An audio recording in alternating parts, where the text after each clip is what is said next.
ओम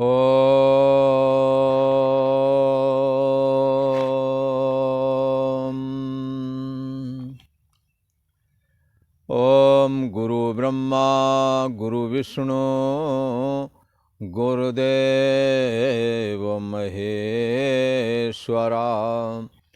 गुरु साक्षात् परम ब्रह्म तस्मै श्री गुरुवे नमः। योगेश्वर श्री कृष्ण भगवान की जय।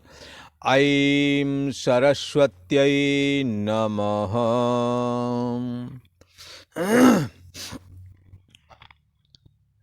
पूर्व का प्रसंग एक बार स्मरण करते हैं।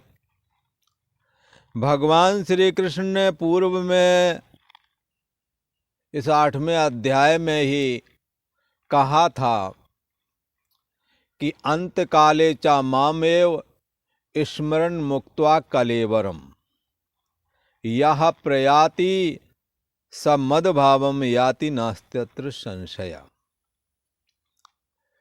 कि अंत काल में मुझको स्मरण करता हुआ जो पुरुष शरीर त्याग करके जाता है वह साक्षात मेरे स्वरूप को प्राप्त हो जाता है और इसमें तुमने संशय नहीं करना। ये बात बताई थी। तो किसी ने कहा भाई ये बात ठीक है आप कह रहे हैं, तो आपका स्वरूप क्या है, आपके भाव को प्राप्त हो जाएंगे आप कहते हैं। और अर्जुन तो सम्मुख ही खड़ा है, तो आप क्या कहना चाहते हैं, आपका स्वरूप क्या हो सकता है। भगवान श्री कृष्ण कहते हैं मद भाव, मेरे भाव को, मेरे शरीर को प्राप्त हो जाओगे, ऐसा नहीं कहा। मेरे लोक को प्राप्त हो जाओगे, ऐसा भी यहाँ नहीं कहा है। उन्होंने कहा मेरे भाव को प्राप्त हो जाओगे। तो किसी ने कहा महाराज ये भाव को प्राप्त हो जाओगे तो आपका भाव क्या है और जीव का भाव क्या है। यदि ये बात क्लियर हो तो फिर जीव अपना भाव बदल करके और ईश्वर रूप जो आप हैं आपके भाव को प्राप्त करें, तो भला हमारा कौन सा भाव है और आपका कौन सा भाव है। ऐसी जिज्ञासा होने पर भगवान श्री कृष्ण कहते हैं अर्जुन हमारा भाव और जीव का भाव अंतर है, औपाधिक दृष्टि से भी अंतर है, पर आश्रय और प्रकाशक की दृष्टि से देखें तो हमारे और जीव के भाव में अंतर नहीं है।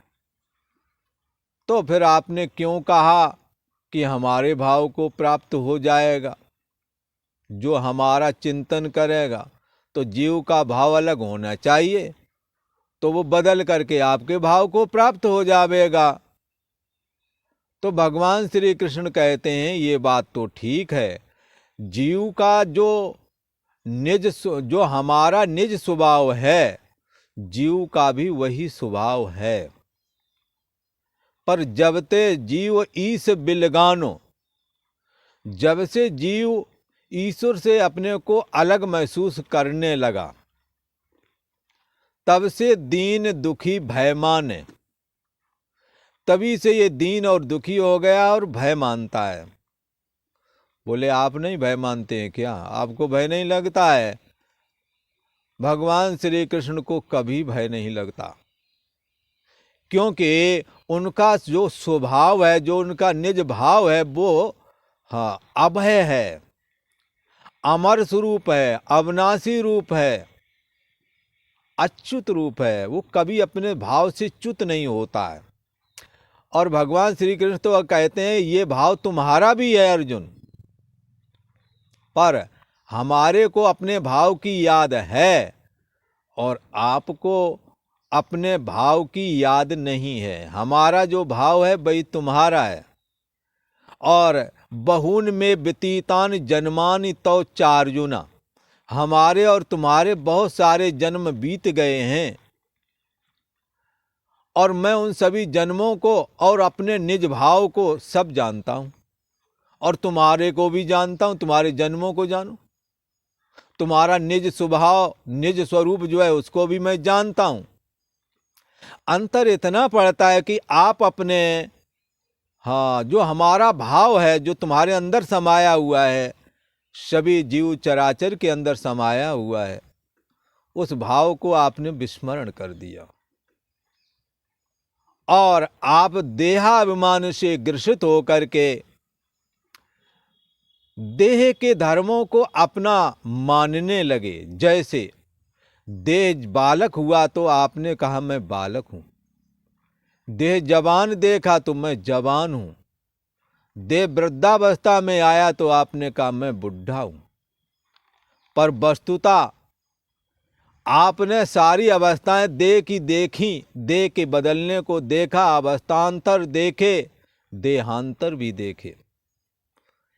अगर आपने देखे हैं तो बदलाव देह में हुआ है या आप में हुआ है, ये बताओ। तो कहेंगे बदलाव तो देह में हुआ, अवस्था में हुआ और मन में हुआ। मन सुखी है दुखी है, जब हम इसको जानते हैं तो मन से हम अलग हुए ना। फिर तुमने अपना होना ना होना भी जाना। ये सोने जागने वाली चेतना जिसके द्वारा बड़े बड़े आविष्कार हुए, इसका होना ना होना भी जाना गया। को देवा, ये कौन सा देव है? ये जो देव है ये हमारा निज स्वरूप है, यही हमारा भाव है। बगैर सत्संग के ये बात समझ में नहीं आती। हमारा स्वभाव है सदा रहना। आपकी बुद्धि देश का साक्षी भी सदा रहता है। बचपना जवानी बुढ़ापा ये सब निकल जाते हैं, पर वो नहीं बदलता है। बदलता है शरीर, बदलता है प्राणों की शक्ति, बदलती है इंद्रियां, कम देखना ज़्यादा देखना, कम सुनना ज़्यादा सुनना। बदलाव आता है मन में, कभी सुखी कभी दुखी। आप में कब बदलाव आया? जिसने जाना इन बदलावों को, उस बदलाव के साक्षी को आप उसकी सत्ता को कैसे नकार सकते हैं? ये सदा रहना हमारा स्वभाव है और वो सदा रहना पना आपके अंदर में बुद्धि के पीछे साइड में, हाँ, वो हमारा निज भाव आपके अंदर में भी विद्यमान है। सदा रहना पना और सदा जानना। जो सदा रहता है वो हर एक चीज को, हर एक अवस्था को, बचपना जवानी आदि निकल गए, क्या हमने नहीं जाना? जाना है तभी तो कहते हैं कभी मैं बालक था अब मैं जवान हूं, अब वृद्धावस्था आ गई है। यदि जानने वाला ना होता, जो सदा रहता है वो सदा जानता भी है। जो सदा रहता है, जो सदा जानता है, उसकी प्रियता का कभी अभाव नहीं होता। देह वृद्ध हो जाता है, लोगों की चाहना इसके प्रति घट जाती है। जो लोग बालकों का आलिंगन चुम्बन आदि व्यवहार करते रहे, वही बालक जब वृद्धावस्था को प्राप्त होता है तो उसे वैसा प्यार नहीं मिलता जैसा कि उसने बचपने और जवानी में पाया। क्या कारण है? किसी ने कहा महाराज ये बात तो ठीक, लोग नहीं चाहते, पर उससे पूछो तुम कितने अप्रिय हो गए हो अपने को, तो बंधुओं आप पाएंगे कैसा भी शरीर हो, चाहे लाठी लेकर के चल रहे हो, चाहे एक आंख रह गई हो या एक हाथ रह गया हो, अगला आदमी ये कहता जैसा भी हूं मैं बना रहूं। उसको अपनी प्रियता में जरा भी अंतर नहीं आया। जैसा प्रिय वो बचपने में था वैसे ही जवानी में रहा, और वैसे ही जब शरीर असहाय हो गया तो भी अपने को अप्रिय नहीं मानता, दुनिया मान रही है। ये सदा प्रियता लक्षण आनंद का है। भगवान श्री कृष्ण कहते हैं सदा रहना सत, सदा जानना ये चित है, सदा प्रियता ये आनंद है। हमारा निज स्वभाव है सच्चिदानंद घन परमात्मा। सदा रहना, सदा रहना, सदा जानना, सदा प्रियता अर्जुन मेरा स्वभाव है, ये मेरा निज भाव है। मैं इस भाव में सदा रहता हूं। शरीर योग माया को स्वीकार करके संकल्प मात्र से पांच भौतिक शरीर से इतर अलग है ये हमारा शरीर, पर ये हमने संकल्प मात्र से धारण किया है 125 साल के लिए। पर ये हमारा भाव केवल धर्म की, ये देह का भाव जो है जैसे आम जीवों के अंदर है, हमारे अंदर में भी है। पर अर्जुन, मैं देह भाव को स्वीकार करके देह से विषय भोगने के लिए नहीं प्रवृत्त हुआ हूं। आप किस लिए प्रवृत्त हुए हैं भगवान? ऐसा यदि पूछा जाए तो उन्होंने कहा धर्म की स्थापना, दुष्टों का दमन, साधु पुरुषों का संरक्षण करना, इस कार्य के लिए हमने ये अपना विग्रह बनाया है। और जो बहुत जरूरी काम था वो काम ये था अपने भक्तों को मुक्ति देना। पर कैसे दूं? जीव का स्वभाव है जिसको देखता है, जिसका चिंतन करता है, जैसे समाज में रहता है वैसा ही हो जाता है। इसलिए हमने विचार करके अपना लीलात्मक विग्रह ये धारण किया, जो परम सौंदर्य लावण्य से युक्त है। हमारे इस विग्रह को जो ध्यान करता है, क्योंकि हमारा विग्रह पांच भौतिक नहीं है, शुद्ध चिन्मय विग्रह ही संकल्प मात्र से देहाकार होकर के दिख रहा है। इसलिए हमारे इस शरीर का, हमारे इस विग्रह का ध्यान करने वाले भी हमारे निज भाव को प्राप्त हो जाते हैं। इसी कारण हमने भक्तों को अपना रूप माधुर्य दिखाया और अनेक जन्मों से तपस्या करते आ रहे ये गोपी भाव की साधना करने वाली ये गोपियां हमारे रूप माधुर्य में, इसको देख करके और हमारा स्मरण चिंतन करते हुए हमारे निज भाव को प्राप्त हो गई हैं। भगवान श्री कृष्ण कहते हैं कि हमारा ये देह का भाव 125 साल के लिए और ईश्वर वाला भाव महाप्रलय तक के लिए। पर महाप्रलय के बाद में भी जो हमारा भाव रहता है उसका कहते वो है निज भाव, उसका कभी अभाव नहीं होता। जिसकी सत्यता से ईश्वर भाव सत्य हो जाता है, जिसकी सत्यता से जीव भाव भी सत्य लगने लगता है, जासु सत्यता से जड़ माया भास सत्य एवं मोह सहाया। उस हमारा निज भाव जो मेरा भाव है, सदा रहना, सदा चैतन्यता, सदा प्रियता, उस भाव की सत्यता से जड़ शरीर सत्य दिखता है और जड़ मन बुद्धि भी चेतन होकर के जगत के व्यवहार को सिद्ध करते हैं। और दुख रूप क्षण भंगुर शरीर भी रमणीक दिखता है, जो कि हमारी प्रियता इसमें झलक रही है। मैं आनंद स्वरूप है, आनंदो ब्रह्मेति विजानात, आनंद ही ब्रह्म है। सदा रहना, सदा चैतन्यता और सदा प्रियता में आनंद समाया हुआ है। जैसे घड़े के अंदर पानी भर दो तो कुछ बूंदें बाहर झलकती हैं, ऐसे ही हमारा आनंद का प्रतिबिंब हर एक शरीर में बचपना और जवानी के समय कांति रूप होकर के झलकता है और लोगों को आनंदित करता है। पर वो कांति वृद्धावस्था में मन धारण नहीं कर पाता, लिहाजा वो प्रियता फिर नहीं रह पाती। इसलिए किसी ने कहा है कच्चे तो अच्छे लगे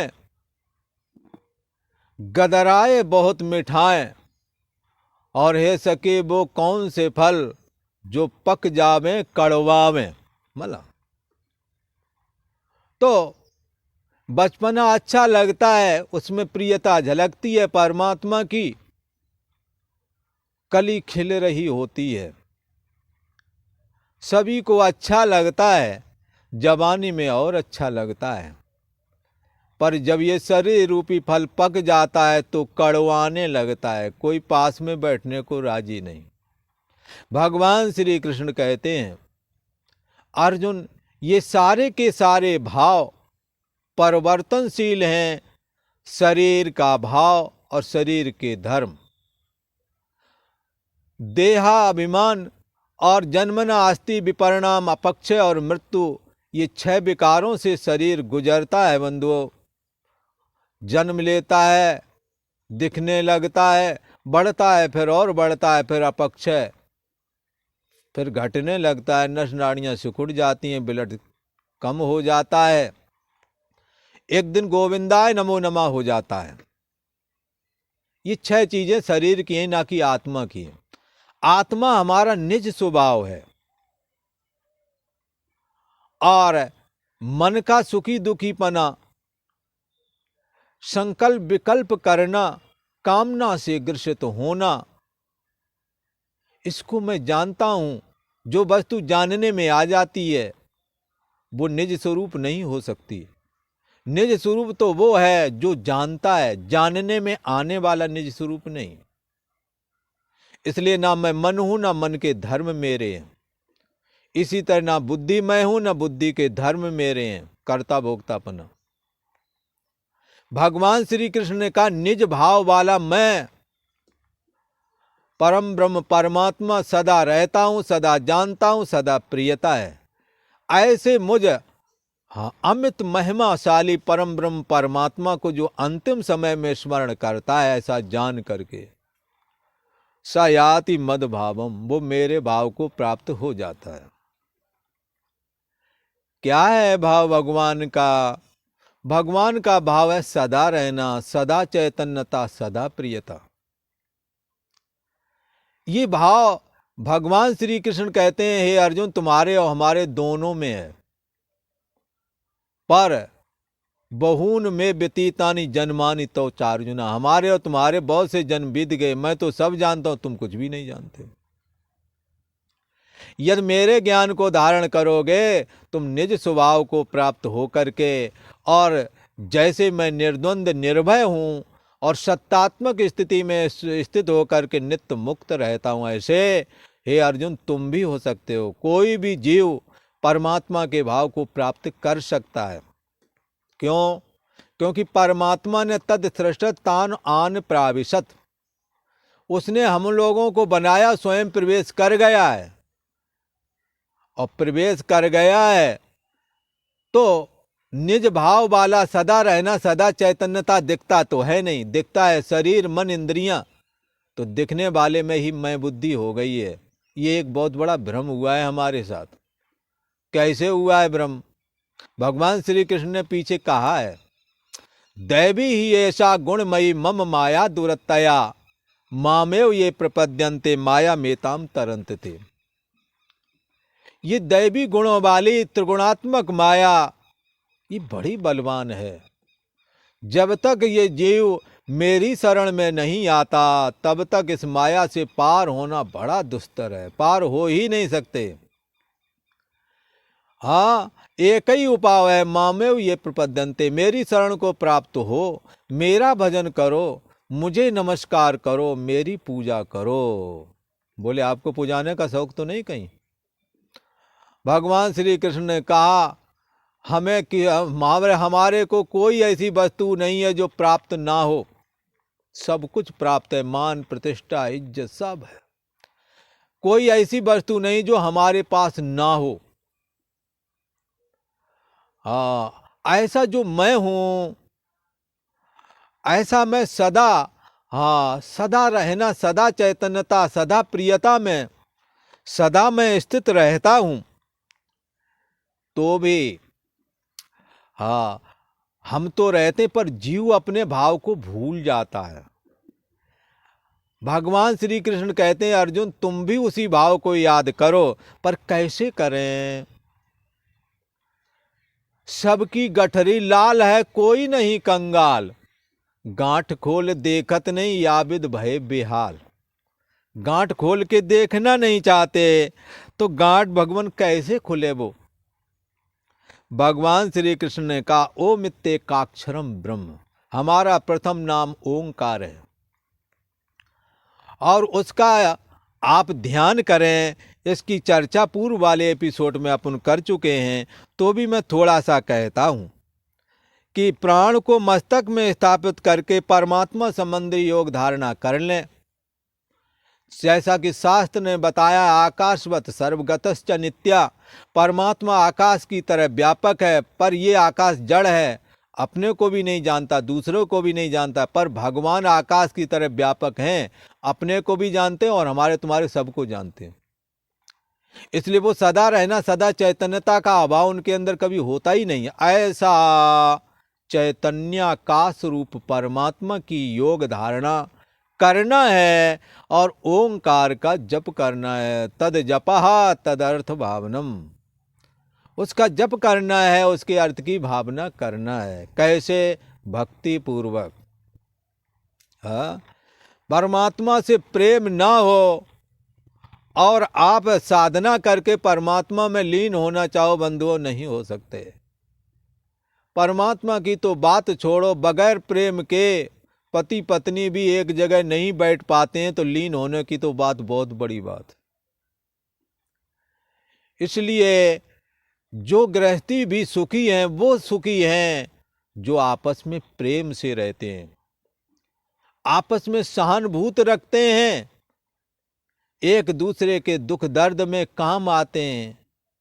अगर स्त्री पुरुष को आपस में प्रेम जगाना है तो क्या करें? एक दूसरे की मदद करना चालू हो में प्रेम हो जाएगा।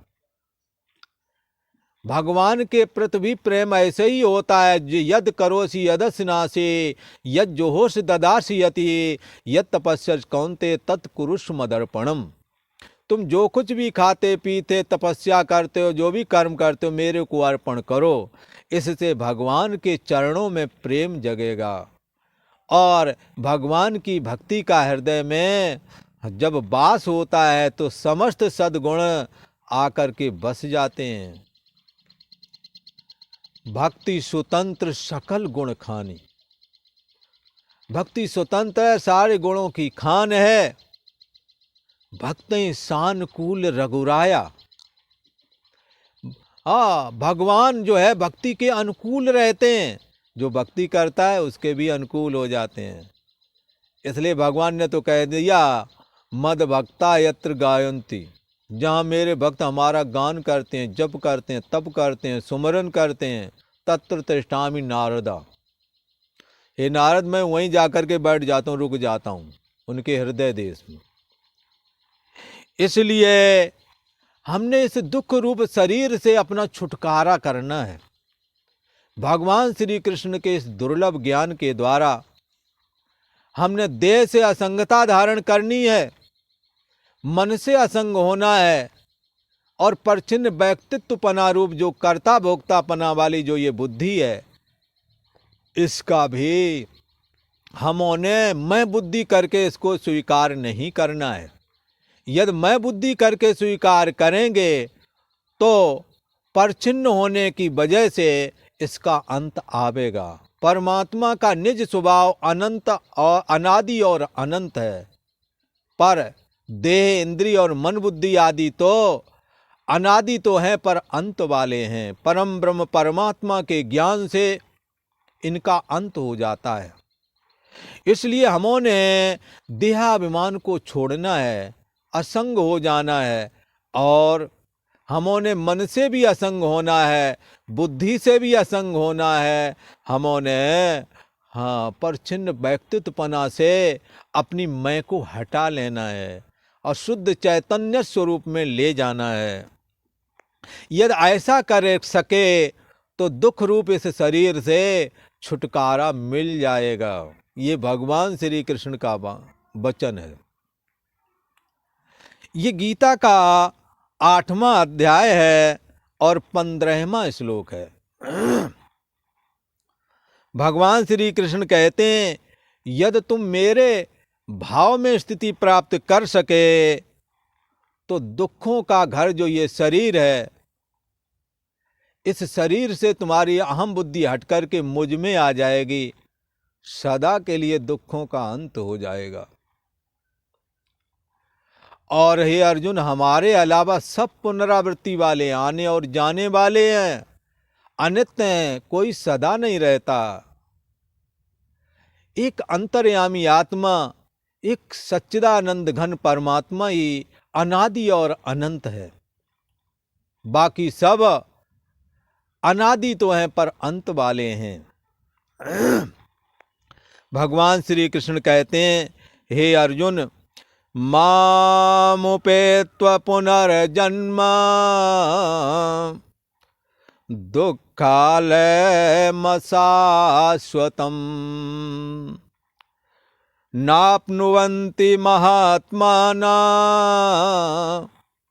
संसिद्धिं परमां गताः।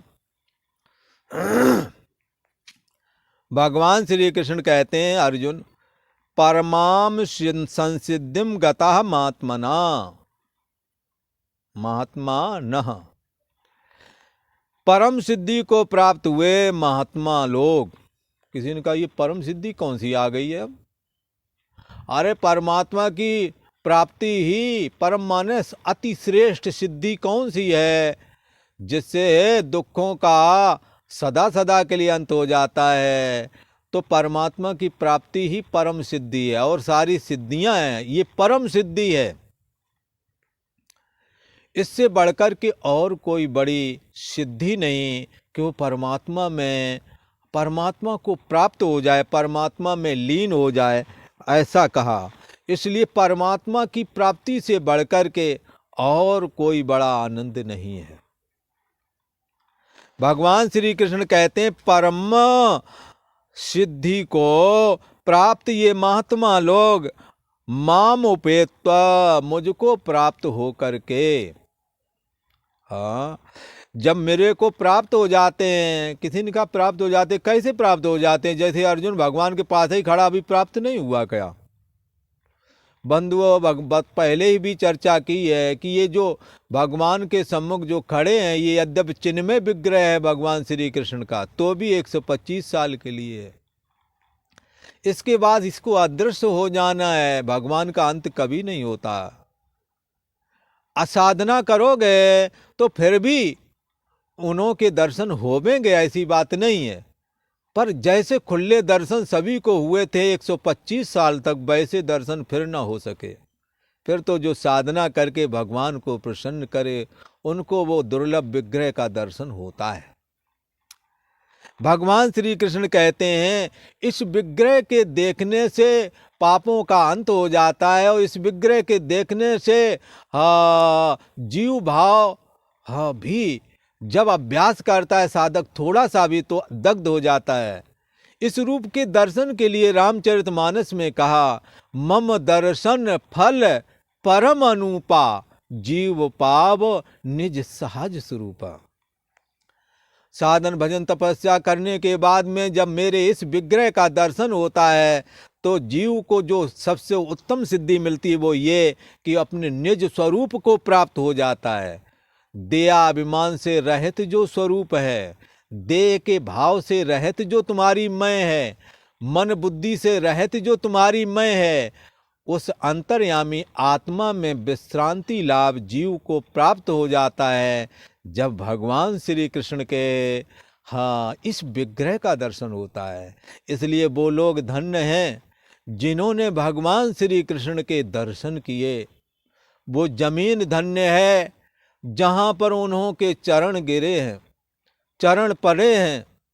इसलिए ब्रजमंडल में ब्रज की रज पाने के लिए बड़े बड़े लोग जाते हैं, जो वो विचारवान लोग हैं, उसमें लेटते हैं। कभी भगवान श्री कृष्ण यहाँ पर खेले थे, कभी विचरण किए थे। ये मिट्टी पवित्र है, जगत का ईश्वर आया था।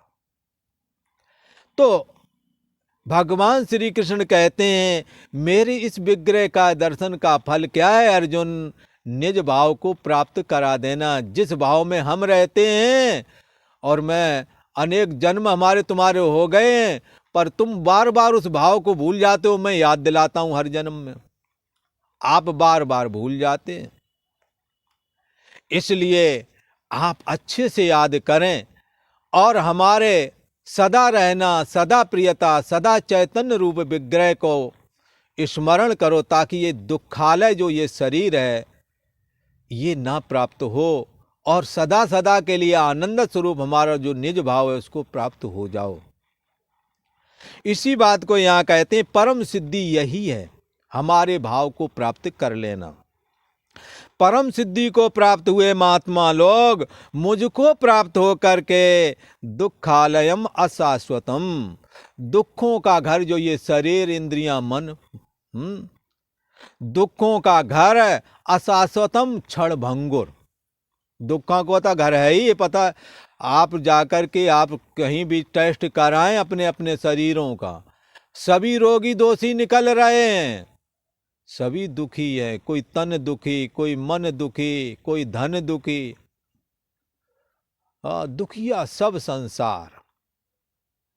तो क्या है कि दुखों का घर एवं क्षण भंगुर जो ये शरीर है, पुनर्जन्म न आपनवन्ते, कहते हैं पुनर्जन्म को ये क्षण भंगुर और दुखों का ये जो घर है शरीर, इससे छुटकारा मिल जाता है। पुनर्जन्म न आपनुवंती, फिर दोबारा देहाभिमान न होने की वजह से पुनः देह नहीं मिलता और सदा सदा के लिए अनंत आनंद में ये लीन हो जाता है। इसी का नाम है कैवल्य निर्वाण। परम सिद्धि को प्राप्त महात्मा लोग मुझको प्राप्त होकर के दुखों के घर एवं क्षण भंगुर ये पुनर्जन्म वाला जो ये शरीर है, इसको पुनः प्राप्त नहीं होते। शरीर मिलना बंद हो जाता है, चैतन्य सत्ता में लीन हो जाती है। पुनर्जन्म दुखों का घर क्षण भंगुर, जो ये पुनर्जन्म है, देह का ही जन्म होता है, देह का ही मरण होता है। देह में जीव प्रवेश करता, जन्म हो गया, देह से जीव निकल जाता, मरण हो गया। मरता कोई नहीं है। कबीर के समय में एक आदमी मर गया, लेकर जा रहे थे, बताया कबीर जी को कि भाई महाराज आपका जो भगत था वो तो मर गया। बोले अच्छा, चलो भाई बहुत सेवा पूजा की थी, चलो देख के आते हैं। कबीर ने कहा कौन मुआ? अरे कौन मर गया, कौन मर गया? साधो करो विचारा। अरे साधो विचार करो, कोई मरता नहीं है। अंतर्यामी नित्य मुक्त है, अंतर्यामी आत्मा ये नित्य मुक्त है।